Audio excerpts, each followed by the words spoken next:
বাবা তপন দাস ভারতীয় ছিলেন, মারাও গেছেন বেশ কয়েক বছর আগে। অভিযোগ, সেই বাবাই নাকি আবার জীবিত হয়ে ভোটার খসড়া তালিকায়। এবার আর ভারতীয় নয়, বাংলাদেশি হয়ে মর্তে আগমন ঘটেছে তার। এখানেই শেষ নয়, তিনি আবার শাসক দলের BLA 2 হয়ে নিজে বাংলাদেশি হয়েও বাড়ি বাড়ি ঘুরে কে বৈধ আর কে অবৈধ সেই ভোটার বাছাইয়ের কাজ করছেন। গলসি বিধানসভার দুর্গাপুরের কাঁকসার 56 নম্বর বুথের অদ্ভুতরে এই ঘটনায় তোলপাড়। ভারতীয় মৃত বাবার কিভাবে বাংলাদেশি হয়ে আগমন ঘটল তা ভেবে রাতের ঘুম উড়েছে মৃতের ছেলে বিধু দাসের আর তার পরিবারের। তালিকাতেও কিন্তু এই তপন দাস, অর্থাৎ সেই তপন দাস যিনি হচ্ছেন BLA 2, যিনি অভিযোগ করছেন, যিনি অভিযোগকারী, তিনি বলছেন যে উনি বাংলাদেশ থেকে এসেছেন, তার নামও কিন্তু খসড়া তালিকাতে উঠে গেছে এবং সম্পূর্ণভাবে কিন্তু মৃত মানুষের এপিক কার্ড ব্যবহার করে এটা করা হয়েছে বলে ভয়ঙ্কর অভিযোগ উঠছে এই ঘটনায়। এবং গোটা ঘটনা ছেড়ে প্রশাসনিক তদন্ত শুরু হয়েছে। শুনেছি যে বাবার নামে একটা তালিকা বার করেছে, বাবার নাম তো তপন দাস, ওর নাম ছিল বেচারাম দাস। তো বেচারাম দাসের নাম হয়ে এখন তপন দাস হয়েছে।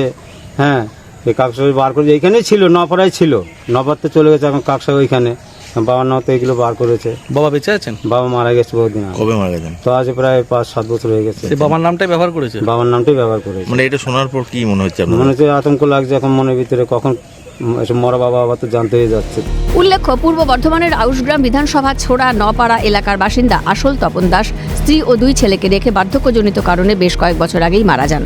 আর ছোড়া গ্রামের নপাড়াতেই আগে থাকতেন তপন দাস নামে আরও একজন ব্যক্তি, যাকে ঘিরে শুরু বিতর্ক।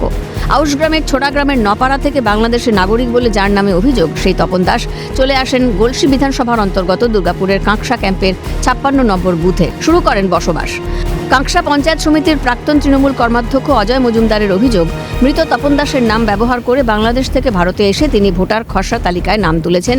এমনকি দলের BLA 2 হয়ে নিজে অবৈধ বসবাসকারী হয়েও ভোটার তালিকা নিয়ে কাজ করছেন। দলের BLA 2-র বিরুদ্ধে নির্বাচন কমিশনে লিখিত অভিযোগ করলেন কাঁকসা পঞ্চায়েত সমিতির প্রাক্তন তৃণমূল কর্মাধ্যক্ষ অজয় মজুমদার। এনেছিলাম 2 জন ব্যক্তি, একটি নাম, বাবার নামও এক, যে তপন দাস, যার বয়স বর্তমানে 44 বছর বয়স, কাঁকসা 3 নং কলোনিতে এখন থাকে। এবং আমরা এই যে ছোড়ার যার নামটা ব্যবহার করেছিলেন, ওনার নাম হচ্ছে আপনার তপন দাস, বাবার নাম রজনীকান্ত দাস। এনার বয়স 70+।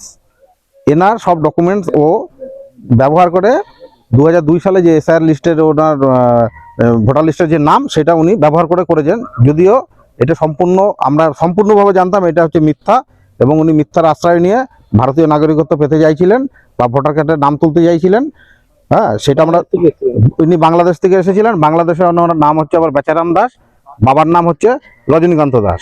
এই যে তপন দাস, সেই তপন দাস কিন্তু মৃত। আমাদের ছোড়ার যে তপন দাস, যার নাম যে অরিজিনাল আসল, সে কিন্তু মৃত। তার ডেথ সার্টিফিকেট আমার কাছে আছে। অন্যদিকে যার বিরুদ্ধে অভিযোগ, সেই তৃণমূলের BLA 2 তপন দাস বাংলাদেশের নোয়াখালী থেকে আসার কথা স্বীকার করলেও অভিযোগ ভিত্তিহীন বলে উড়িয়ে দিলেন।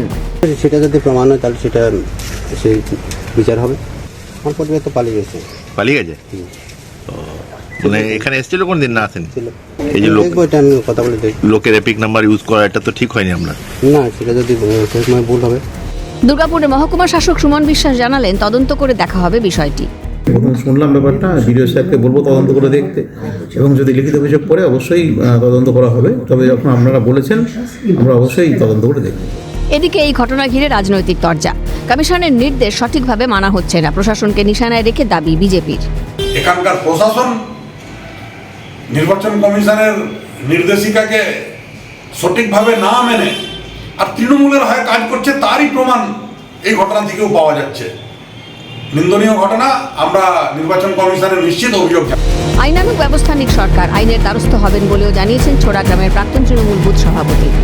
তারপরে উনি যিনি করেছেন, আমি চাই যে সরকারের কাছে যে আইনত একটা ব্যবস্থা নেওয়া হোক, এবং এদের পক্ষে এরা যেন, সাধারণ মানুষ, এরা যেন কোনো কারণে ফেঁসে না যায় সরকারিভাবে। আমরা আইনের দ্বারস্থ হব। গোটা ঘটনায় এখন শোরগোল শুরু দুর্গাপুরের কাঁকসা ক্যাম্প এলাকায়। জানানো হচ্ছে আইনানুগ যেসব ব্যবস্থা আছে সেসব ব্যবস্থা নেওয়া হবে, কিন্তু গোটা ঘটনায় কিন্তু স্বাভাবিকভাবে হচ্ছে ভোটের যে আগে SIR আবহে রাজনৈতিক যে তরজা, সেই তরজা কিন্তু এখন তুঙ্গে উঠেছে। পানাগড় থেকে রাজেশ সেনগুপ্ত, ক্যালকাটা নিউজ।